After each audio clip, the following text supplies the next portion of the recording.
শেষ ক্লাস হয়েছে। ওম জননীং শারদাং দেবীং রামকৃষ্ণং জগদ্গুরুং পাদপদ্মে তয় শ্রিত্বা প্রণমামি মুহুর্মুহুঃ।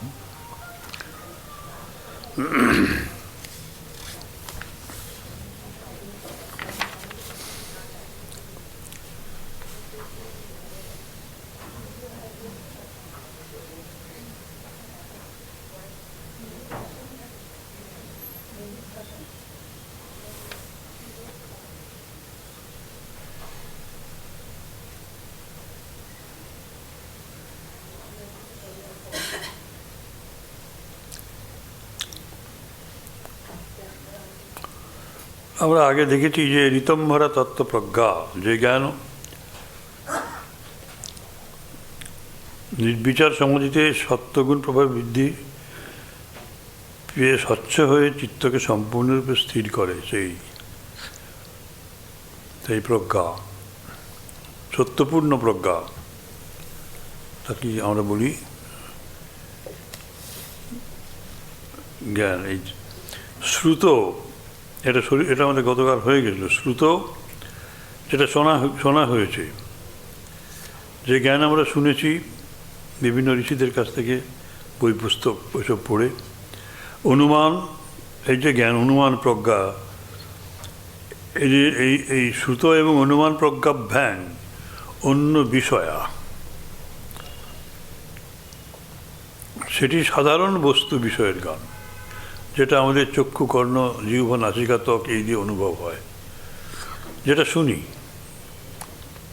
এবং তার থেকে অনুমান করি। এ সমস্ত কিছু শুনিনি, দেখিনি, অনুমান করেছি, সেটাও সত্য।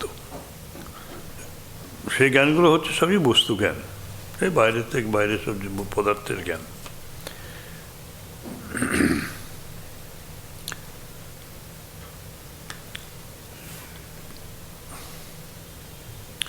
এই যে সমাধি থেকে যে জ্ঞান লাভ হয়, সেই জ্ঞান এইগুলোর থেকে অনেক অনেক উচ্চ। তাৎপর্য এই, সাধারণ বস্তু বিষয়ক জ্ঞান,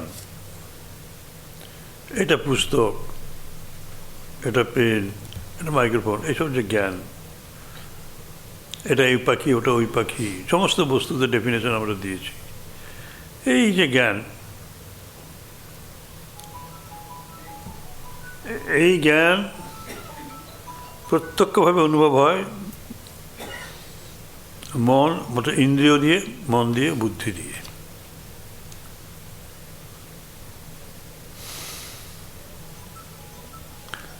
যেগুলি বিশ্বস্ত লোক অর্থাৎ ঋষিরা বলেছে, সেগুলো আমরা শুনেছি, শাস্ত্রের প্রামাণ্য।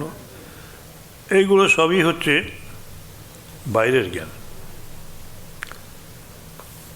এ পড়ে শাস্ত্র শ্লোক আওড়াতে পারা যায়, কিন্তু সত্য আমাদের অনুভব করাতে পারে না এইসব জ্ঞান।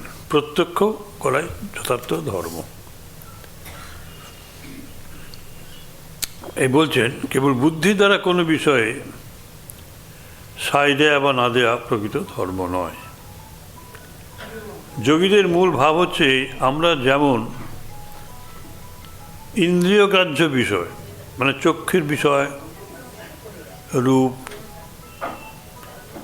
কর্ণের বিষয় শব্দ, জীবের বিষয় হচ্ছে স্বাদ গ্রহণ করা, হাত দিয়ে তারপরে আছে বাক, পানি, পাদ, পায়ু, উপস্থ, এই যে সব আমরা এই দিয়ে কাজ করি, কর্মেন্দ্রিয়, সমস্ত ইন্দ্রিয় জ্ঞান বলছেন যে এগুলি আমাদের ওই সমাধির জ্ঞান দিতে পারে না, কারণ ইন্দ্রিয়ের উপরে এগুলোকে নিয়ে যেতে পারে না। আমাদের সম্পূর্ণ অনিশ্চিত জায়গাতে ফেলে এরা চলে যায়।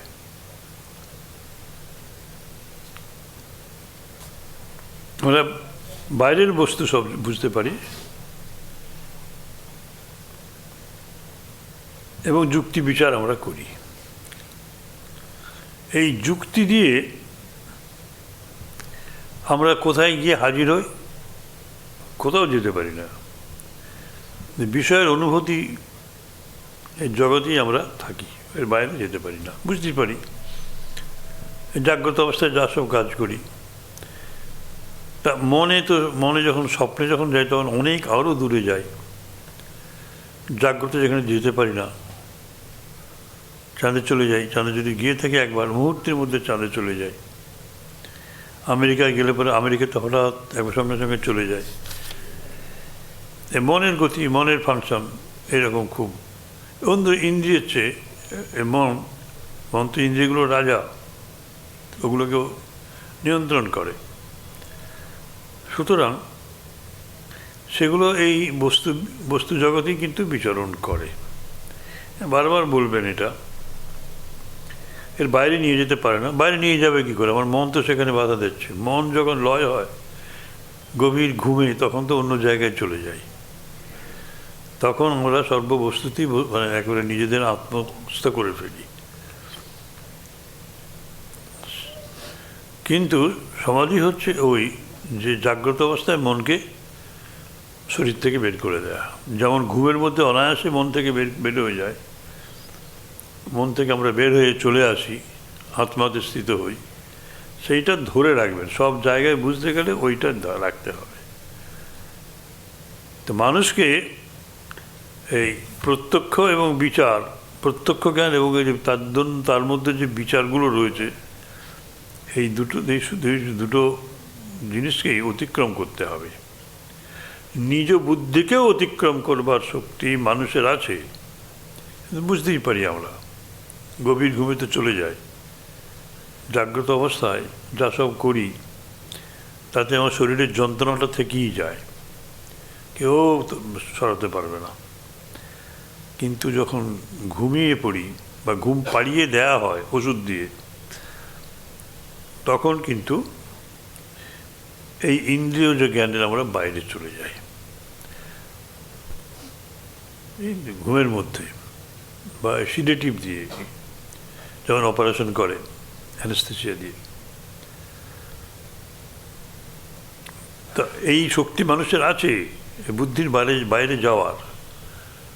যোগীরা সেটা করেন, ওই তখন আর অ্যানেস্থেসিয়া দিতে হয় না, ঘুমোতে যেতে হয় না। এমনি ঠাকুর সমাধিস্থ অবস্থায় গান গাইতে গাইতে সমাধিস্থ হয়ে গেলেন, এটা মনে রাখবেন। এ সমাধিস্থ হয়ে যায় মানে আমরা যেমন ঘুমের মধ্যে চলে যাই, উনি সেইভাবেই চলে যান। আমরা স্বভাবতই আমরা জেনেছিলাম যে ধ্যান করতে গেলে বসে বসে ধ্যান করতে হয়। তো ঠাকুরের জীবনে সবই তো উল্টো। উনি দাঁড়িয়ে দাঁড়িয়ে নাচতে নাচতে হঠাৎ সমাধিস্থ হয়ে গেলেন। একটা কাঠের গুঁড়িকে যেন বসিয়ে দেওয়া হয়েছে, এরকম। এই অদ্ভুত সব ব্যাপার। এইবার আজকে শুরু হবে তজ্জ, তার থেকে যে জাত, মানে এই সমাধির থেকে যে জাত সংস্কারও অন্য সংস্কারও প্রতিবন্ধী। এই সমাধি থেকে যে ভাবটা আসে, যে অন্যান্য সংস্কারের সেগুলো প্রতিবন্ধী। প্রতিবন্ধী মানে তাকে সেখানে যেতেই দেয় না, তারা সব খোঁড়া হয়ে যায়, তাদেরকে ওখানে ঢুকতেই দেয় না, তারা ঢুকতেই পারে না। সেই ভাবগুলোকে তারা বিদায়ী করে দেয়, অন্যান্য সংস্কারকে আসতে দেয় না। কি সেই সংস্কার? সেটা বলছেন যে তোমরা, স্বামীজি বলছেন যে তোমরা যখন, শব্দটা কম হচ্ছে না? আরে শব্দটা কম হচ্ছে রে। হ্যালো, হ্যাঁ এবার হচ্ছে? বেশ, কি হলো? ঠিক হচ্ছে, বেশ। বলছেন যে যখনই আমরা যখন কাজকর্ম করছি তখন কোনো কিছু বুঝতে পারি না, কিন্তু যখনই বসছি একটু ধ্যান করবার জন্য, ঈশ্বর চিন্তা করবার জন্য, ওইগুলো সব জেগে ওঠে। সে 10 বছর বয়সে কী করেছিলেন হঠাৎ চলে এলো, কে 15 বছর বয়সে কী বকেছিল মানে স্কুলের বন্ধু, সে সব এসে গেল মনে। কোথায় হঠাৎ হঠাৎ সব এসে যাচ্ছে, এই সংস্থাগুলো সব জেগে ওঠে, এই ঘটনাগুলো। অন্য সময় এগুলো প্রবল থাকে না, কিন্তু যেই তাকে মনটাকে ধরবার চেষ্টা করতে যাচ্ছেন, সে মন তখন বুঝতে পেরেছে যে আমাকে ধরতে আসছে, ছুটে পালাতে হবে। যেগুলোকে ওই মনকে একাগ্র করার জন্য যখনই চেষ্টা করা হবে, মন তখনই পালিয়ে বেড়াবে। আর ওই সব সংস্কারগুলো, ওই সব চিন্তাগুলো আমাদের মনকে একবারে ছেয়ে ফেলে। এর কারণ কি? আর এই একাগ্রতা যখন আমরা অভ্যাস করছি, প্র্যাকটিস করছি, তখনই এগুলো আসে কেন? কারণ হচ্ছে তুমি ওগুলোকে দমন করার চেষ্টা করছো। ওরা তো নিরীহ বসে আছে চুপচাপ, ঘুমোচ্ছে, সাপ চলে যাচ্ছে, তাকে যখন লেজে পা দিচ্ছেন তখনই সে চোবর মারবার জন্য আসছে। অন্য সময়ে ওরা বল প্রকাশ করে না, কোনো কিছু করে না, চুপচাপ থাকে। যারা এইসব জীবনে নেই, ধ্যানের জগতে নেই, তাদের তো সব কোনো চিন্তা নেই।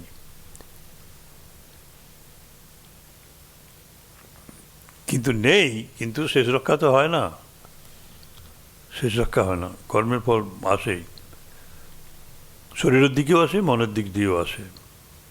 জীবনটা তছনছ হয়ে যায় মৃত্যুর কয়েক বছর থেকে। সুতরাং আমাদের মনের মধ্যে ওরা কোনো স্থানে, স্বামীজি বলছেন, ওরা সব জড়ো হয়ে বসে আছে। না থাকলে আসে কেন এক একটা করে, মাঝে মাঝে হঠাৎ হঠাৎ? কে 50 বছর আগে কি গালাগালি দিয়েছে সব মনে পড়ে যাচ্ছে। কেন? ওরা দেখে নেবো এবার। আপনি এখন সেই অবস্থায় নেই, তাকে দেখে নেবার অবস্থায় নেই, আপনি তাকে ক্ষমা করার অবস্থায় আছেন, কিন্তু আসছে কেন? আপনি অন্য জগতে যাচ্ছেন তখন। বলছেন ওই যে মন, ওই যে মৌচাক, ওখানে খোঁচা দেওয়া হচ্ছে। সেটা বলছে শুধু মৌমাছির মতো না, বাঘের মতো লাফ দিয়ে আক্রমণ করার জন্য প্রস্তুত।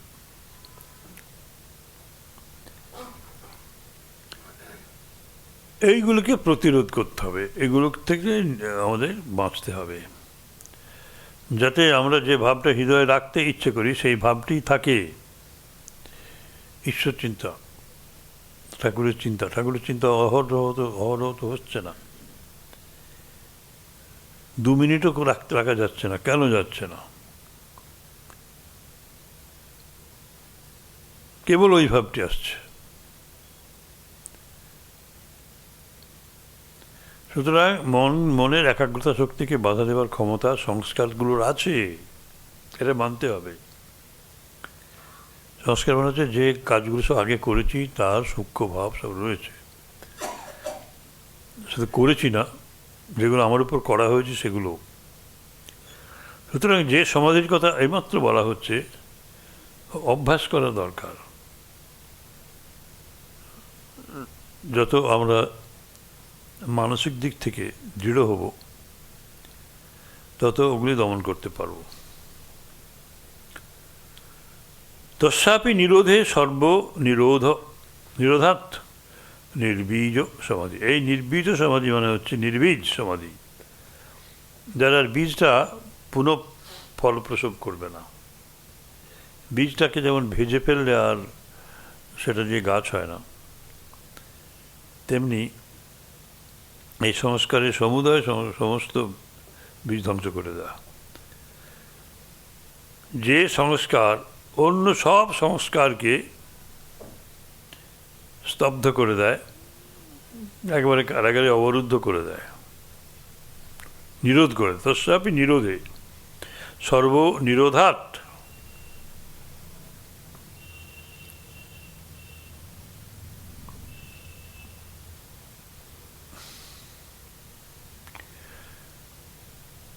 তখন নির্বীজ সমাধি হয়।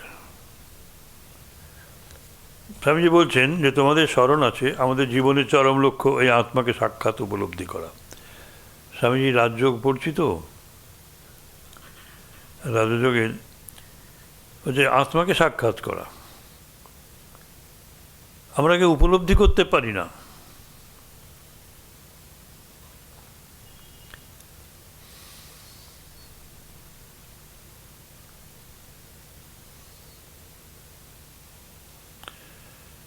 কারণ ওটা প্রকৃতি মন ও শরীরের সঙ্গে মিশে গেছে।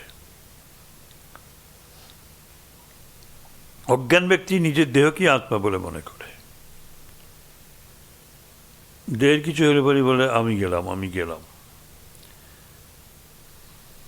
আমি মরে গেলাম, আমি মরে গেলাম। তাহলে যখন ঘুমোতে গেলাম আমি তো আত্মা তো তখন তো অদৃশ্য, আমি কি মরে গেলাম?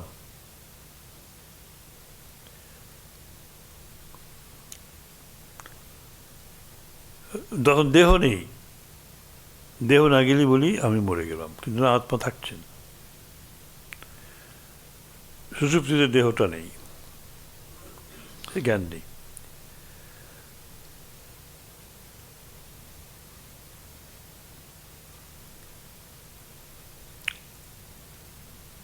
আর যারা পণ্ডিত ব্যক্তি তারা মনকে বলে আত্মা। যারা পণ্ডিত নয় তারা বলে শরীরটাই আমার আত্মা। ও আমি খুব দুঃখী, আমি খুব ক্লান্ত, আমি খুব অসহায়, এইসব মনে করে। পণ্ডিত ব্যক্তি বলে আমি আত্মা, মনকেই আত্মা বলে। মন বলে আত্মা হচ্ছে মন, ওরা বলে দেহ আত্মা। ওরা দুজনেই ভুল, ভ্রান্ত। আত্মা এই সকল উপাধির সঙ্গে মিলিত হবেন কেন? চিত্তে আমাদের মনে যে নানা প্রকার তরঙ্গ উঠছে সেটাই আত্মাকে আবৃত করে। আর ওই তরঙ্গগুলোর ভিতর দিয়েই আত্মার কিঞ্চিত প্রতিবিম্ব দেখতে পায়, কিছু ছায়া দেখতে পায়। যদি ক্রোধরূপ তরঙ্গ ওঠে তা আত্মাকে ক্রোধযুক্ত মনে করি। আমরা বলি আমি এখন খুব রেগে আছি, আমি রুষ্ট হয়েছি, বলি তো। যদি প্রেমের একটি তরঙ্গ আমাদের চিত্তে উত্থিত হয়, তখন সেই তরঙ্গে নিজেই আমি প্রতিবিম্বিত হয়ে যাচ্ছি। আমি মনে করি আমি ভালোবাসছি। যদি দুর্বলতারূপ তরঙ্গ আছে, আত্মাতে প্রতিবিম্বিত হয়, আমি বলি আমি দুর্বল।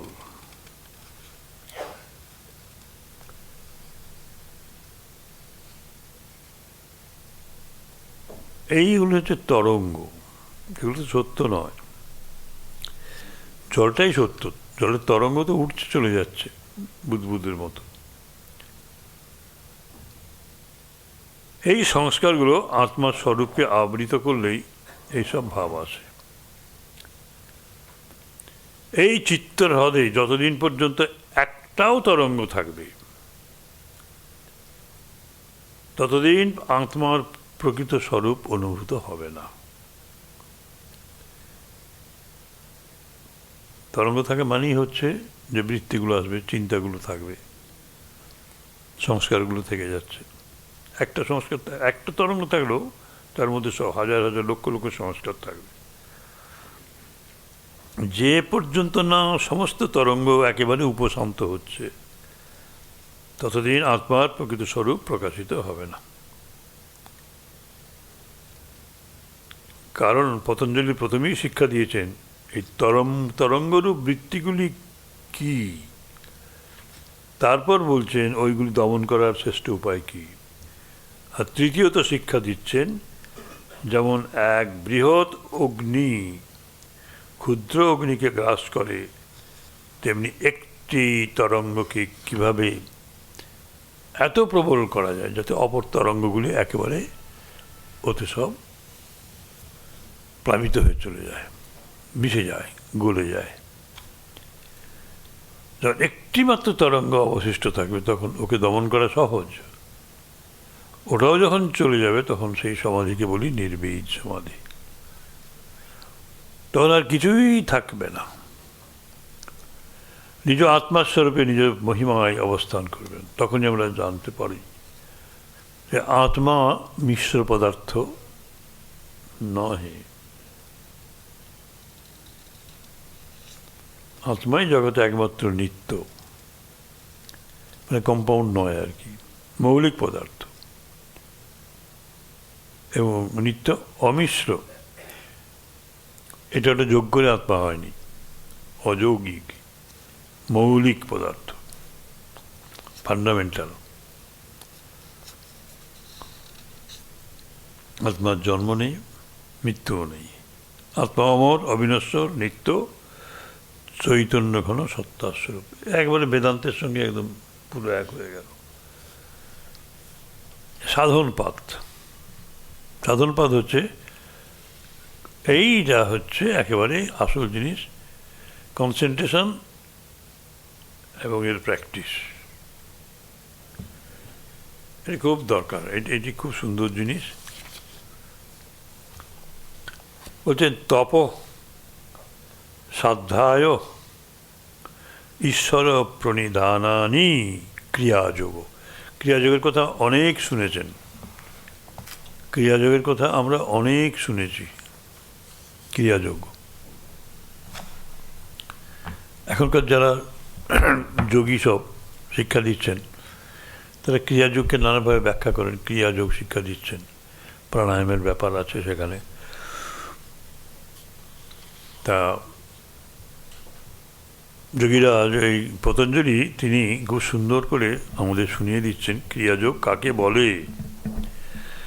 তপ মানে তপস্যা, অধ্যাত্ম শাস্ত্র পাঠ সাধ্যায়, আর ঈশ্বর প্রণিধান, ঈশ্বরের সমুদয় কর্মফল বা সমর্পণ। এই তিনটেকে একযোগে ক্রিয়াযোগ বলে।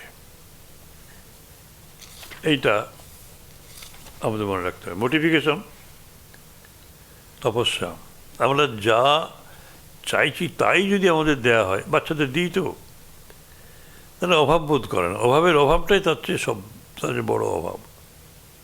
ওইভাবে জীবন তৈরি হয় না। কিছু অপূর্ণ আকাঙ্ক্ষা থাকবে, বাসনা থাকবে, তা নইলে কি হবে? আমাদের শরীরে তাপ উৎপন্ন হবে না। এই যে পেলাম না, চাইলাম, পেলাম না, দিলাম না, শরীর অনেক কিছুই চায়, অনেক সুখ ভোগ চায়, আমরা তাকে দিলাম না, না তোমাকে দেওয়া হবে না। এই মোটিফিকেশন, এটাই তপস্যা বলে। তাপ উৎপন্ন হয় যেটা। ছেলে মেয়ে মানুষ করলে পরে, মানুষ করতে গেলে পরে এই করতে হয়, যা চাইবে তাই দেবো, তার ছেলে মেয়ে মানুষ হবে না। যে তপস্যার মধ্য দিয়ে যাও, আগুনের মধ্য দিয়ে তুমি হাঁটো, আগুনে পুড়ে ছাই হয়ে যাক তোমার কামনা বাসনা, আগুনের পরশমণি ছোঁয়াও প্রাণে, এ জীবন পূর্ণ করো, এ পবিত্র করতে হবে। এ কামনা বাসনার মধ্যে অনেক অন্যায় রয়েছে, অনেক আবর্জনা রয়েছে, সেগুলোকে পুড়িয়ে দাও। দহন দানে আমার এই দেহখানি তুলে ধরো, তোমার ওই দেবালয়ের প্রদীপ করো, পুড়ে পুড়ে ছাই হয়ে যাক সব। প্রদীপটা হচ্ছে আমার দেহটাই, বুঝতে পারছেন? দেহটাকে পুড়িয়ে অগ্নি শুদ্ধ করো, যেমন স্বর্ণকে অগ্নি শুদ্ধ করা হয়, খাদটা চলে যায়, না পড়ালে যাবে না। আমার দেহ না জানালে দেয় না কিছু আলো, আমার ধূপ না জানালে দেয় না, সুবাস দেয় না। সুতরাং সেলফ মোটিফিকেশন, এটা হচ্ছে তপস্যা। ঠাকুর স্বামীজি এক জায়গায় বলছেন না যে মাছ, মাংস, দুধ, ছানা সব এর মধ্যে ডুবে আছেন এবং তুলোর গদিতে শুয়ে কার ব্রহ্ম কবে জাগ্রত হয়েছেন। ভোগের মধ্যে, প্রাচুর্যের মধ্যে হয় না, শরীর যা চায় তাকে দেবো না, মন যা চায় তাকে দেবো না, তার চাওয়াটা বেড়ে যাবে। বলছেন যে এই প্রথম সোপান হচ্ছে ক্রিয়াযোগ।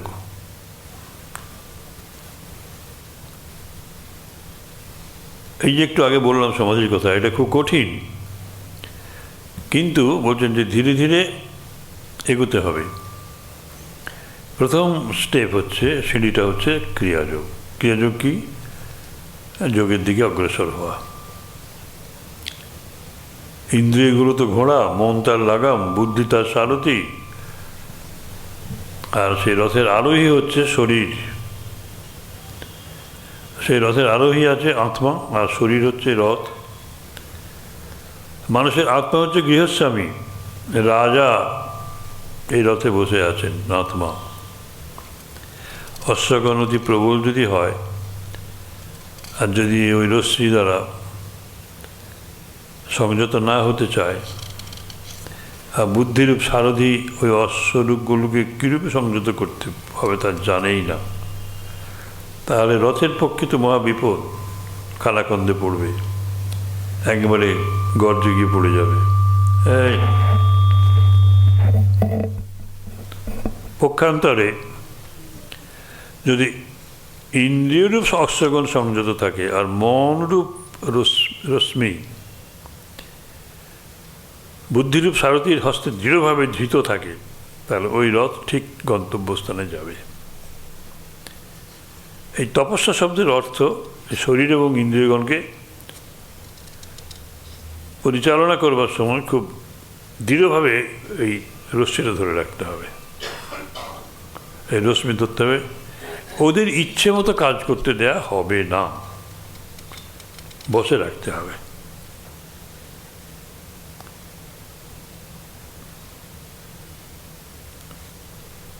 শরীরে এতে তাপ উৎপন্ন হবে, মন তখন ক্ষুব্ধ হয়ে উঠবে ঠিকই, কিন্তু সেটা ভালোর জন্যই, কারণ সে যা চাইছে তা পাচ্ছে না। ছোটো ছোটো ছেলেমেয়েরাও রেগে ওঠে, তখন তাদের বলে দিতে হয় তোমার কল্যাণের জন্য হচ্ছে এটা, ওইটা ছাড়াও তোমার জীবন চলবে। সমস্ত ভোগের উপকরণ তোমাকে দিয়ে তোমাকে নষ্ট করতে চাই না, তোমার সব প্রয়োজন আমরা মেটাবো না, অন্যায় আবদারও আমরা মেটাবো না। অনেক তোমাদের অন্যায় আবদার আছে, না, অত্যবসর রাখতে হবে। পাঠটা কি? নাটক, উপন্যাস, গল্পের বই পড়া নয়। আমি যে বলছেন যেসব গ্রন্থে আত্মার মুক্তি আছে, উপদেশ আছে, নির্দেশ আছে, সেই সব গ্রন্থ। সাধ্যায় যে বিতর্কমূলক পুস্তক পাঠ, ওটা সাধ্যায় নয়।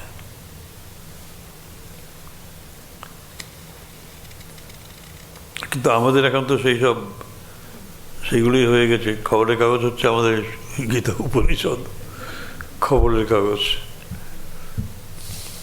সে আমরা তখন নরেন্দ্রপুরে আছি, ধ্যানাত্মানন্দকে আমরা নিমন্ত্রণ করতে গেছি, আমাদের ওখানে মন্দির উদ্বোধন হবে, ওই নরেন্দ্রপুরের মন্দির। আমি গেছিলাম, তা আমাকে তারপর তিনি উঠে এসে বসলেন, এসে বলছেন যে আমরা যে বসে আছি, বললো রে ভাগবতটা নিয়ে আয়, ভাগবতটা নিয়ে আয়। তা আমরা ভাবি বাবা এরপর আমাদের আবার রহড়া যেতে হবে, তা ভাগবত আমাদের শোনাবেন নাকি? তখন ভাগবত এলো, মানে আনন্দবাজার পত্রিকাটা এলো, বলে উনি ওই রকমই বলেন।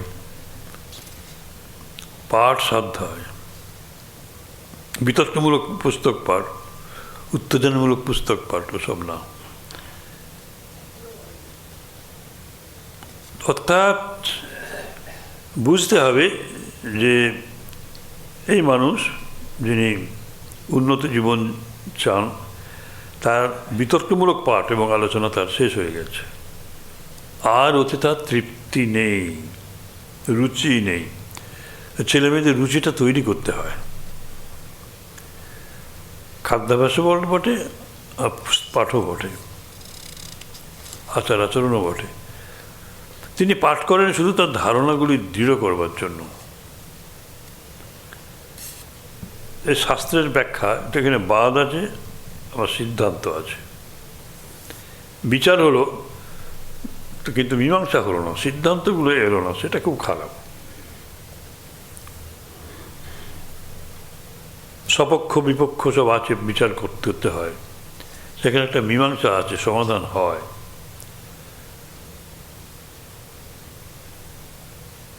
আর শুধু সিদ্ধান্তে উপনীত হলাম তাতেই হবে না, সিদ্ধান্ত বিষয়ে মনের ধারণা দৃঢ় করতে হয়।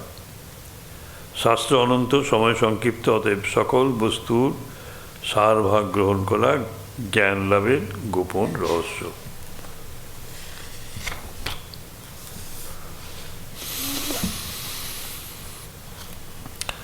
বলছেন যে আমাদের প্রাচীনকাল থেকে একটি প্রবাদ প্রচলিত আছে, তুমি কোনো রাজহাঁসের সামনে এক পাত্র জল মেশানো দুধ দাও, সে দুধটুকু পান করবে, জলটুকু পড়ে থাকবে। ওদের একটা কিছু একটা টক এলিমেন্ট আছে ওদের জীবের ভেতরে, তার ফলে দুধটা ছানা হয়ে চলে যায় ভেতরে, জলটা পড়ে থাকে।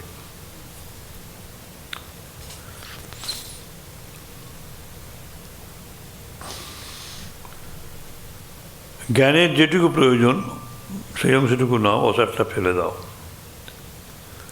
প্রথম অবস্থায় বুদ্ধির এই ব্যায়াম আবশ্যক, কিন্তু মনে রাখতে হবে অন্ধভাবে কিছু গ্রহণ করলে চলবে না।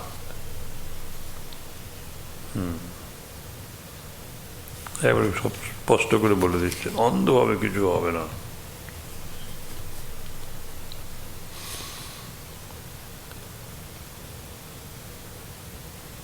যোগী এই তর্কযুক্তির অবস্থা অতিক্রম করে পর্বতবৎ একটি দৃঢ় সিদ্ধান্তে উপনীত হন।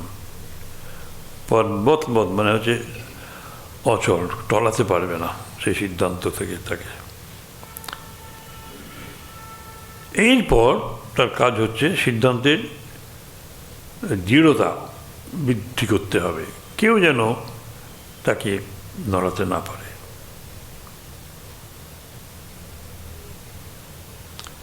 তিনি তখন বলবেন যে বিচার করো না। যদি কেউ জোর করে তার সঙ্গে বিচার করতে আসে, তখন তিনি বলবেন তর্ক না করে চুপ করে থাকো। কোনো তর্কের উত্তর না দিয়ে শান্তভাবে সেখানেতে চলে যাবেন। তর্ক মানুষের মনকে চঞ্চল করে। তর্কের তো প্রয়োজনটা ছিল কেবল বুদ্ধির অনুশীলনের জন্য, সেটা তো হয়ে গেল, তাহলে বুদ্ধিকে আবার চঞ্চল করবার প্রয়োজন কি? খুব সুন্দর কথা।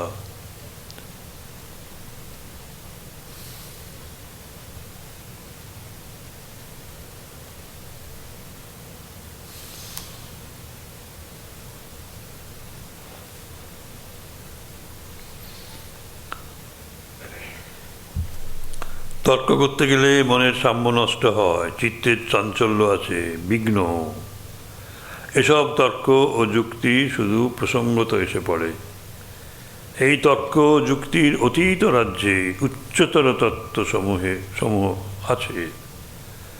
সমগ্র জীবনটা কেবল বিদ্যালয়ের বালক বালিকাদের মতো বিবাদ করবার বা বিতর্ক সমিতি নিয়ে কাটাবার জন্য নয়।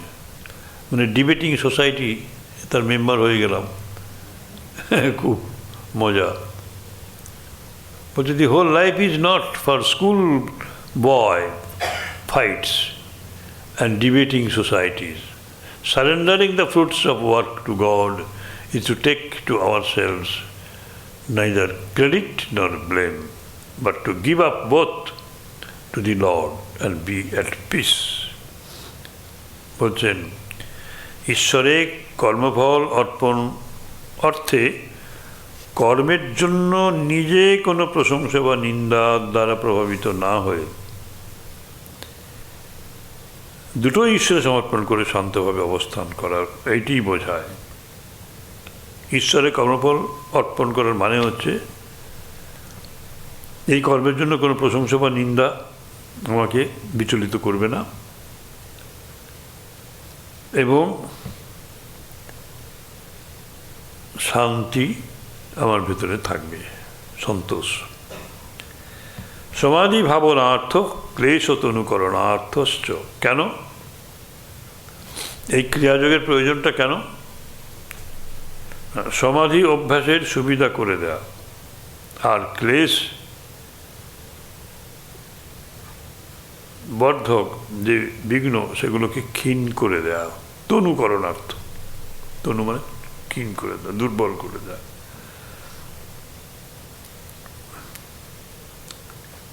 ক্রিয়াযোগের প্রয়োজন সমাধি অভ্যাসের সুবিধা করে দেয়া আর ক্লেশজনক বিঘ্নসমূহ ক্ষীণ করা। It is for the practice of samadhi and minimizing the pain-bearing obstructions. বলছেন মহারাজ, most of us make our minds like spoiled children, allowing them to do whatever they want. এটা আগে বলছিলাম, আমরা অনেকেই মনকে আদুরে ছেলের মতো করে ফেলেছি। আমরা ছেলেদের বলি বটে, কিন্তু আমাদেরও তো এই অবস্থা, একই অবস্থা। যারা বলেন তাদেরও একই অবস্থা। সে মন যা চায় তাই তাকে দিয়ে থাকি। এই জন্য ক্রিয়াযোগের অভ্যাসটা আবশ্যক সবারই। এটা পড়ে আমরা বাড়িতে গিয়ে পড়বেন বারবার এই অংশগুলো। এ আমাদের যোগীদের দরকার, কর্মযোগীদের দরকার, রাজযোগীদের দরকারই, জ্ঞানযোগীদেরও দরকার। সবাই কিন্তু আসনে বসে জপ টপ ধ্যান ট্যান করতে হয়। মনকে নিয়েই তো সবারই কারবার। সুতরাং এই ক্রিয়াযোগের সর্বদা অভ্যাস আবশ্যক। মনকে সংযত করা যায়। সংযত করা মানে নিজের বশীভূত করা, আমার অধীনে থাক। এই সংযমের অভাব থেকেই যোগের বিঘ্ন হয় এবং তার থেকে ক্লেশ আসে, পেন। সুতরাং এসব দূর করার উপায় ক্রিয়াযোগের দ্বারা মনকে বশীভূত করা আর মনকে ওর কার্য করতে না দেয়া। যা চাচ্ছ তুমি পাবে না। এইবার এই ক্লেশ কথাটা বলে দিচ্ছে, দেখুন পরপর যাচ্ছে। শুধু এটা বলতো ক্লেশ। ক্লেশটা কি? হচ্ছে অবিদ্যা, অস্মিতা, রাগ, দেশ, অভিনিবেশা, পঞ্চক্লেশ। পাঁচটা মাত্র ক্লেশ আমাদের আছে, পাঁচটা পেন। এই অবস্ট্রাকশনসগুলো কি? না, ignorance, egoism, attachment, aversion and clinging to life. অভিনিবেশ মানে হচ্ছে, অদ্ভুত কথা, জীবনে আসক্তি। অভিনিবেশ কথাটা একটা যোগজ ব্যাখ্যা আছে। এই হচ্ছে অভিনিবেশ মানে, আমরা বলি মনকে কনসেন্ট্রেশন করো, অভিনিবেশ সহকারে পড়ো। যোগের ভাষাতে অভিনিবেশ মানে হচ্ছে জীবনে আসক্তি, অর্থাৎ মরণে অনাসক্তি। আরো ভোগ করবো, আরো ভোগ করবো, কেন মরবো? এ তো প্রত্যেকেরই। সবাই মরছে, কিন্তু আমি মরবো না। আশ্চর্য সেটা ঠিকই, কিন্তু আমি মরতে চাইও না। আমি মরবো, কিন্তু আমি মরতে চাই না। এইটি পাঁচটি বন্ধন। এই অবিদ্যাটাই, এইটা হচ্ছে অবিদ্যা, হচ্ছে প্রধান কারণ। অন্য হচ্ছে তার ফল। চারটে আছে এর ফল। অবিদ্যার ফল হচ্ছে অস্মিতা, রাগ, দেশ এবং জীবনকে ভালোবাসা। কে না জীবনকে ভালোবাসি বলুন? সেই জন্যই তো মৃত্যুর পর মাথায় আসছেন, মৃত্যুকে ভালোবাসো। বলে আশ্চর্য, বলে হ্যাঁ, মৃত্যুকে ভালোবাসো। আমার ক্লেশ নষ্ট করে দেবে, আমাকে এগিয়ে নিয়ে যাবে। পরপর এক একটা জন্ম যাবে, আমার বন্ধন, এই ক্লেশ, এই বন্ধন, এগুলো সব খসে যাবে। আমাকে বেঁধে ফেলে রেখেছে আস্তে পিস্তে, সে প্রমেথিউসের মতো। তার বন্ধন ঘুচে যাবে, বিশাল শক্তির আকার নিয়ে সে ঘুরে বেড়াবে, তখন অসাধ্য সাধন করবে।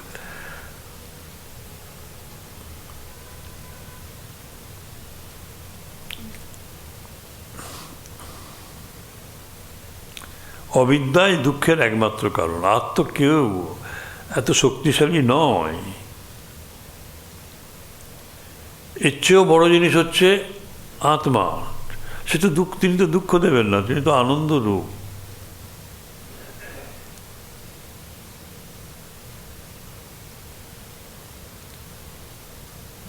এগুলো তো ভ্রম, আত্মার দুঃখ নেই। কিন্তু যে দুঃখগুলো আসছে সে অবিদ্যা থেকে আসছে। অবিদ্যাই হচ্ছে দুঃখের একমাত্র কারণ, আর কারো শক্তি নেই। অবিদ্যাটা কি? অবিদ্যাটাই আমাদের অস্মিতা, রাগ, দেশ, অভিনিবেশের কারণ। বিভিন্ন লোকের ভেতর বিভিন্নভাবে এই সংস্কারগুলো রয়েছে সুপ্তভাবে।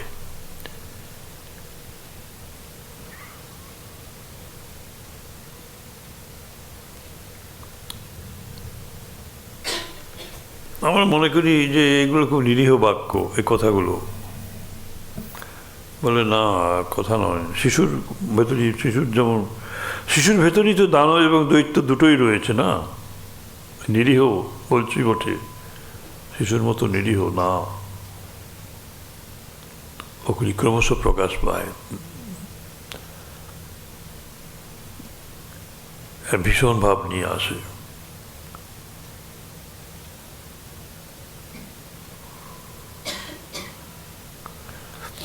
যোগীর হৃদয়ে ওগুলো আছে, কিন্তু সূক্ষ্মভাবে থাকে, তনু আকারে। যোগী ওগুলো দমন করে রাখেন যাতে ওরা প্রকাশ পেতে না পারে।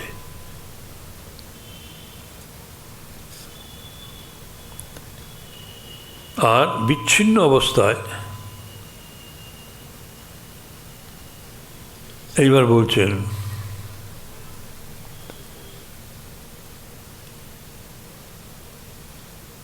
যে অবিদ্যা ক্ষেত্রম উত্তরেশাং প্রসুপ্ত তনু বিচ্ছিন্ন উদারাণম।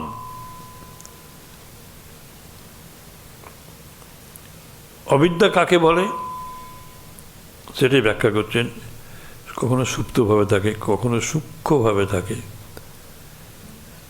কখনো অন্য বৃত্তির দ্বারা বিচ্ছিন্ন বা অভিভূত হয়ে থাকে, কখনো বা প্রকাশিত থাকে। তনু থাকে, বিচ্ছিন্ন থাকে, উদার একবারে বিস্তারিত হয়ে থাকে।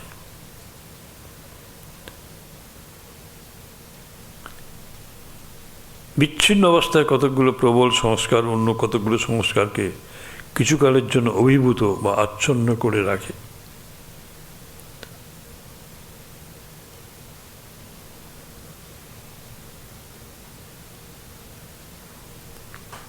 এগুলো হয় অন্য একটা বড় সংস্কার এসে গেছে, প্রচুর সাফল্য এসেছে, হয়তো 2 কোটি টাকা পেয়েছে, কোনো একটা প্রজেক্টে লাভ হয়েছে তার। তখন বাড়ি ছোট ছোট যে বিপদ, ছোট ছোট যে ঝগড়াঝাটিগুলো ছিল, মনোমালিন্য ভাব, মানে কলহ, প্রিয়তা, এসব, এগুলো সব তখন চলে গেছে, উদার হয়ে গেছে, বিস্তৃত হয়ে গেছে, সেসব বিচ্ছিন্ন হয়ে গেছে, চেপে রাখে অনেক সময়। কিন্তু যখন ওই কারণগুলো চলে যায় তখন এগুলি আবার বিশাল পাওয়ার নিয়ে আবির্ভূত হয়, বিস্তৃত হয়। ওইগুলো পরিবেশ পেয়ে শুভ হয়, অশুভ হয়, সেরকম অনুকূল পরিবেশ ওরা পেয়ে যায় এবং আমাদের একেবারে কবজায় আনে।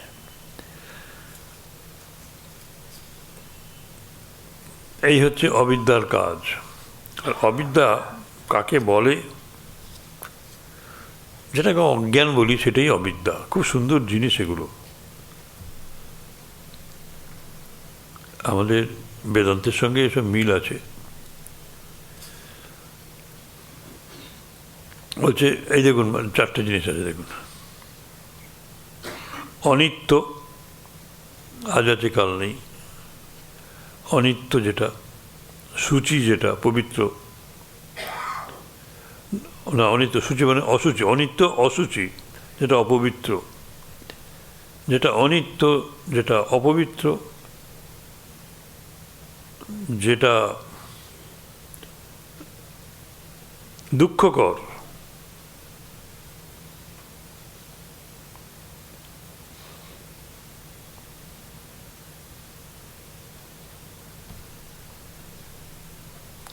এই তিনটে ভাব, একটা অনিত্য ভাব, একটা অপবিত্র ভাব, একটা দুঃখকর।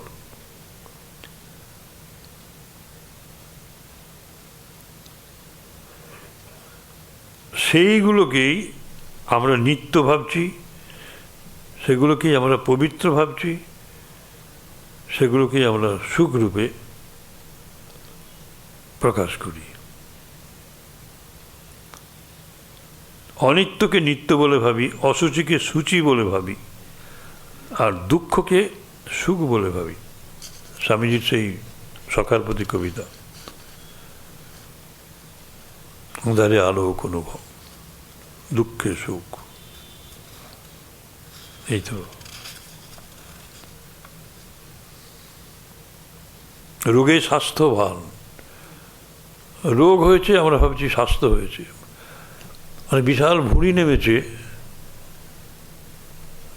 ওটা একটা রোগ, ভুঁড়ি নামা রোগ, কিন্তু খুব আনন্দে আছে, বলে আমার একটা সুন্দর ভুঁড়ি হয়েছে।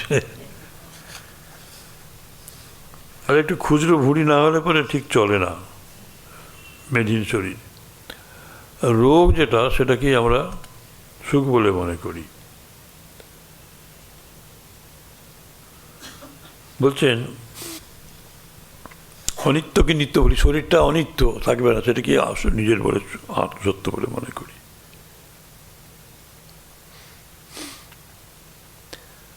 অসুচি, অসুচি আর কি বলবো, এই যে মুরগি খায়, এসব ছাগল খায়, এসব গরু খায়, এখন তো যা কিছু মানুষ মানুষের মাংসও খাচ্ছে, তা এই যে, এবং শরীর বাড়াচ্ছে, শরীর বৃদ্ধি পাচ্ছে, এসব শরীর কীরকম শরীর, দুঃখ হয়।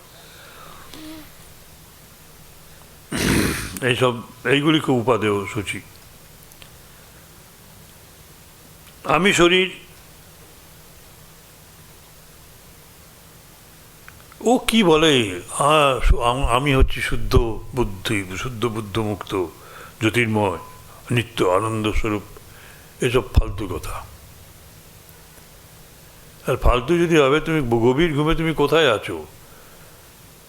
তোমার মুখে পেচ্ছাপ করে দিলে পরে, কুকুরে পেচ্ছাপ করে দিলে পরে টের পাও না, ঠাকুর বলছেন কথামৃতে। আর যে চাকরগুলো তোমার আজ্ঞাবহ, তারা তুমি ঘুমিয়ে পড়লে কয়েকটা লাথি মেরে চলে যায়। তারা যদি প্রত্যেকদিন পালা করে লাথি মারে, তাহলে আমাদের জেগে উঠলে তো আমাদের মুন্ড নিবি বা এখনো লাথি খা, ব্যাস। এই জন্য বলছেন যে সব উল্টো পাল্টা ভাব।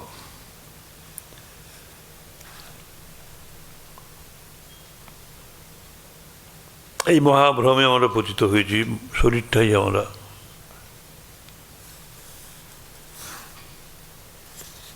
দেখুন।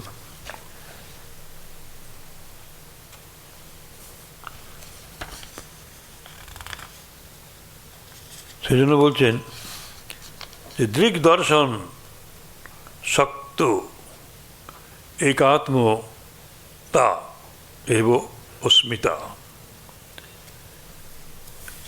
অবিদ্যা হলো, এবার অস্মিতা বলছেন যে দ্রষ্টা এবং দর্শন শক্তির একাত্মতায় অস্মিতা।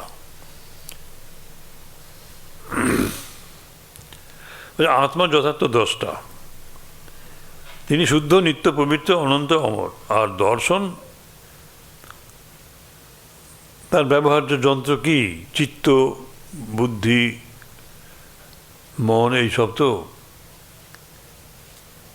এগুলি তার বাহ্য জগৎ দেখবার যন্ত্রস্বরূপ। আত্মার সহিত এগুলোকে এক করে দেখাই হচ্ছে অস্মিতা, অহং, আমি আমি আমি।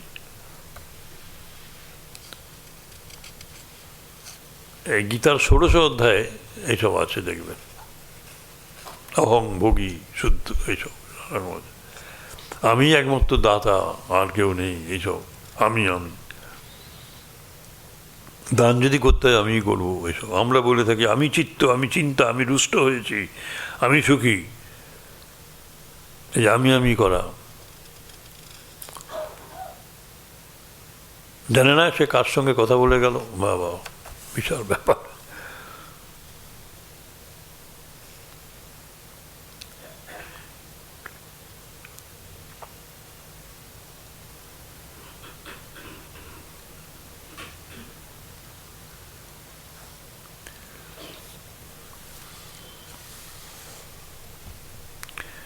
কিন্তু কিরূপে আমরা রুষ্ট হতে পারি বা কাকে ঘৃণা করতে পারি? আত্মার তো কখনো পরিণাম হয় না। পরিণাম হয় মানে আমাদের শরীরটা বাড়ে, ছিল, আছে শরীর, মাতৃ গর্ভে এলাম, জন্মালাম, অস্থি জায়তে বর্ধতে বিপরিণামতে, পরিণাম পেল, বেড়ে উঠলো, হাইটে চলে গেল, তারপর নামতে শুরু করলো। 56-60 বছর বয়স থেকে নামতে শুরু করছে কালটা, জীবনকাল নামছে বিপরিণাম হতে, অপক্ষীয়তে, ক্ষীণ হতে হতে চলে গেল বিনশ্বতী, নশ্বতী হয়ে গেল। এই পরিণাম আছে শরীরের, কিন্তু আত্মার তো অপরিণামী। তিনি যদি তিনি তো অপরিণামী, তার তো পরিণাম নেই। তিনি সুখীও নন, তিনি দুঃখীও নন, আনন্দস্বরূপ, সুখী সবসময়। তিনি নিরাকার, অনন্ত, সর্বব্যাপী, কখনো সুখী কখনো দুঃখী হতে পারেন না, সুখী সবসময়। কে তাকে পরিবর্তন করতে পারে? আর তিনি সব নিয়মের অতীত। আমরা গভীর ঘুমে যে অবস্থায় আছি তাকে বাঁধবে কে? কোন বিধি নিষেধের অধীন সে? কেউ নেই। কে তাকে বিকৃত করতে পারে? ওই সুসুপ্তির অবস্থাটা মনে রাখবেন, আমি তো সেখানে, আমি তো আছি।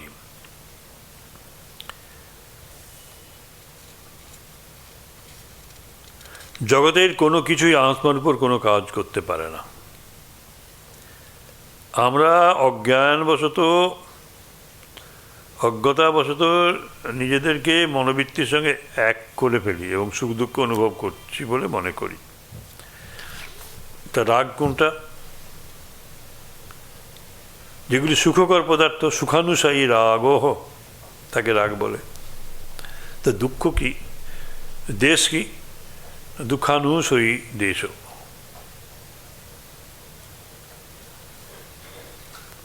দুঃখকর পদার্থের উপর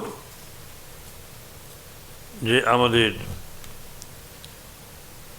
অবস্থান, সেটাই দেশ। দুঃখকর জিনিসকে আমরা চাই না তো, সেগুলো আছে, তাড়ানো যায় না। যেমন অফিসে একটা দুষ্ট লোক আপনাদের বিরুদ্ধে লেগে আছে, তাকে তো তাড়াতে পারবেন না, সহ্য করতে হয়। সাংতিটিক শস্য ভারত, সহ্য করতে হচ্ছে। কিন্তু মন আপনার দেশে পরিপূর্ণ। যাতে আমরা দুঃখ পাই,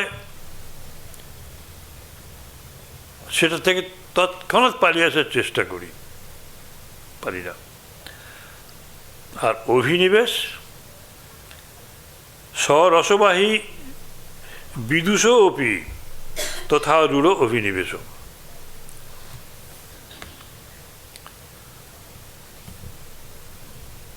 জীবনের প্রতি মমতা প্রত্যেকটা জীবেই আছে, স্বভাবিত প্রবাহিত হচ্ছে এই পূর্ব মরণের অনুভব। তা পণ্ডিত ব্যক্তিকেও বিদুষপি, পণ্ডিত ব্যক্তিকেও আচ্ছন্ন করে, তার ভেতরেও আছে এই অভিনিবেশ, জীবনের মমতা। কি সুন্দর ডেফিনেশন! এই পরজন্মের মত প্রতিষ্ঠা করা হচ্ছে এখানে।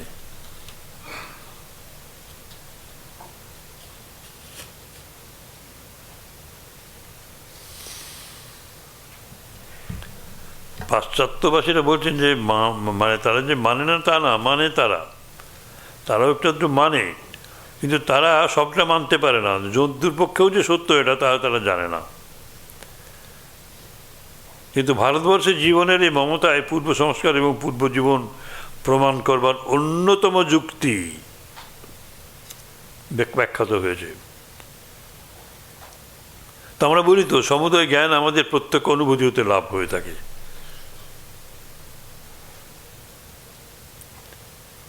আপনি আজকে পাটিগণিত পড়তে পেরেছেন, তো আপনি আপনি পড়েছেন তো, আপনার জ্ঞানের অভিজ্ঞতারে আপনি ওই বইটা পড়েছেন, তার থেকে বলে যাচ্ছেন এখানে কী আছে। তাহলে এইগুলো যদি হয়ে থাকে, প্রত্যক্ষ অভিজ্ঞতায় যদি জ্ঞানের একমাত্র উপায়,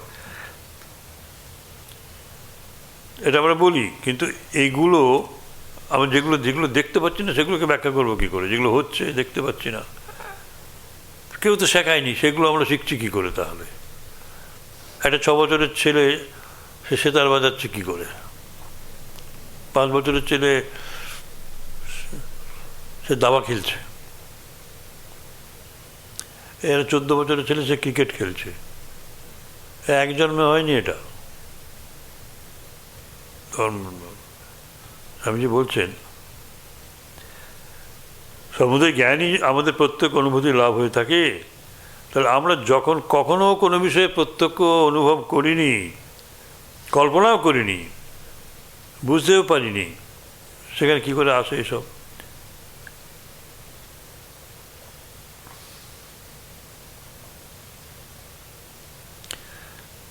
বলছেন যে একটা হাঁসের বাচ্চা জন্মাবার পরেই সে জলে গিয়ে ঝাঁপ দিল। একটা গরুর বাচ্চা জল দেখতে পালিয়ে আসবে।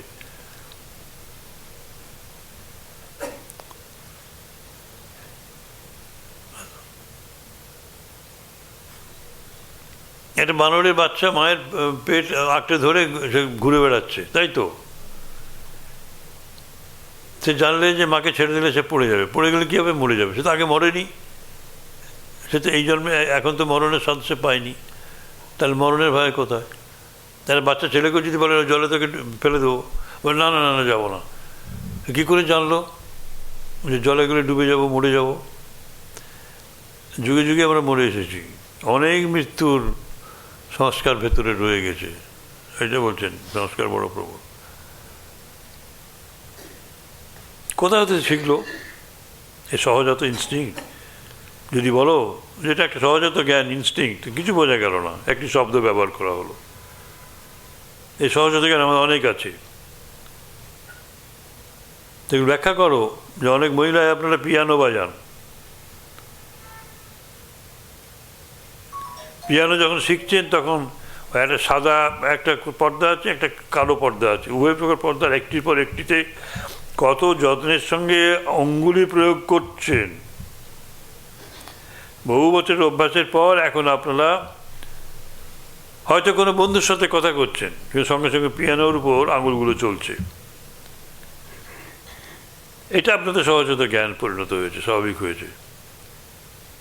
সেগুলি তো অন্য অন্য জ্ঞানগুলো তো তাই, কাজগুলো অভ্যাসের দ্বারা স্বাভাবিক হয়, স্বয়ংক্রিয় হয়।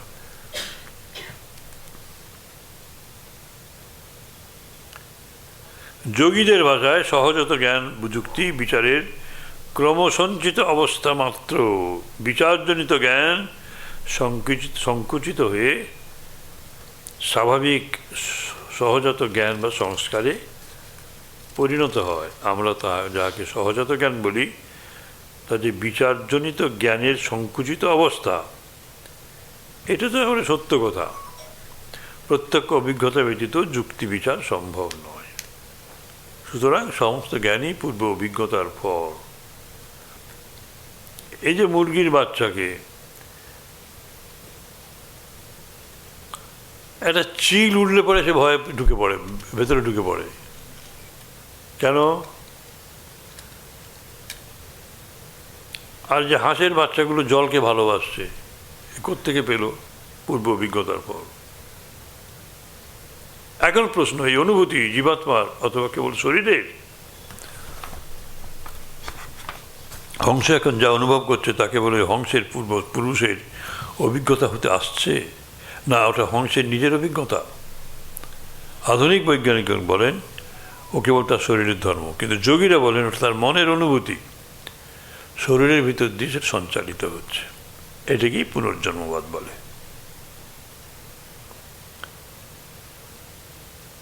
বালক অতি বাল্যকাল হইতে স্বাভাবিকভাবে ভয় পেয়ে থাকে, কারণ তার মনে দুঃখ যন্ত্রণার পূর্ব অভিজ্ঞতা রয়েছে। অতিশয় বিদ্বান ব্যক্তিগণের মধ্যে যারা জানেন এই শরীরটা চলে যাবে, যারা বলেন ভয় নাই, চিন্তা নাই, আমাদের শত শত শরীর চলে হয়েছে, আত্মা কখনো মরে না, তাদের সমুদয় বিচারজাত ধারণা সত্ত্বেও তাদের মধ্যে আমরা এই জীবনের প্রতি আসক্তিটা দেখতে পাই। কেন? আমরা দেখেছি আমাদের সহজাত বা স্বাভাবিক, এটা আমাদের সহজাত বা স্বাভাবিক হয়ে গেছে, সংস্কারে পরিণত হয়েছে।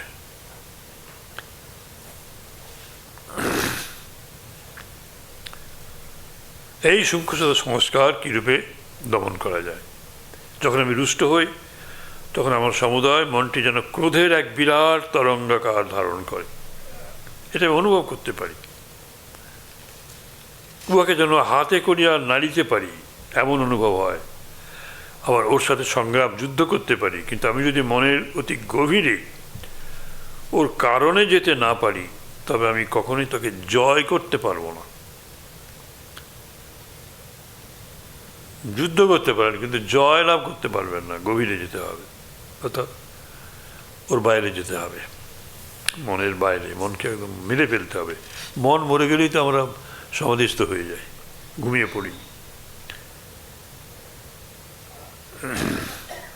কোনো লোক আমাকে খুব কড়া কথা বললো, আমারও বোধ হলো আমি উত্তেজিত হয়েছি, সে আরও কড়া কথা বলতে লাগলো, আমি অবশেষে ক্রোধে উন্মত্ত হয়ে উঠলাম, আত্মবিস্মিত হলাম, ক্রোধ বৃত্তির সঙ্গে নিজেকে মিশিয়ে ফেললাম। যখন সে আমাকে প্রথমে কটু কথা বলতে আরম্ভ করেছিল তখন আমার মনে হচ্ছিল আমি যেন ক্রুদ্ধ হচ্ছি। এখন ক্রোধ একটি আর আমি একটি পৃথক পৃথক ছিলাম, কিন্তু যখনই আমি ক্রুদ্ধ হয়ে উঠলাম আমি যেন ক্রোধে পরিণত হয়েছি।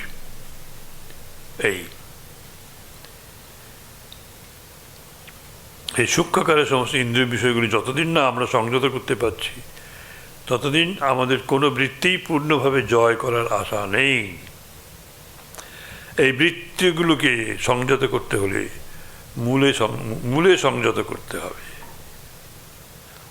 অর্থাৎ আমরা যদি বৃত্তিগুলির বীজ পর্যন্ত দগ্ধ করে ফেলতে পারি তখন ভর্জিত বীজ মৃত্তিকায় ছড়িয়ে দিলেও অঙ্কুর হয় না। তে প্রতি প্রসব হেয়া সূক্ষ্ম, সেই সূক্ষ্ম সংস্কারগুলোকে প্রতি প্রসব অর্থাৎ প্রতি লোম পরিণাম দ্বারা কার্যকে কারণে পরিণত করে নাশ করতে হবে।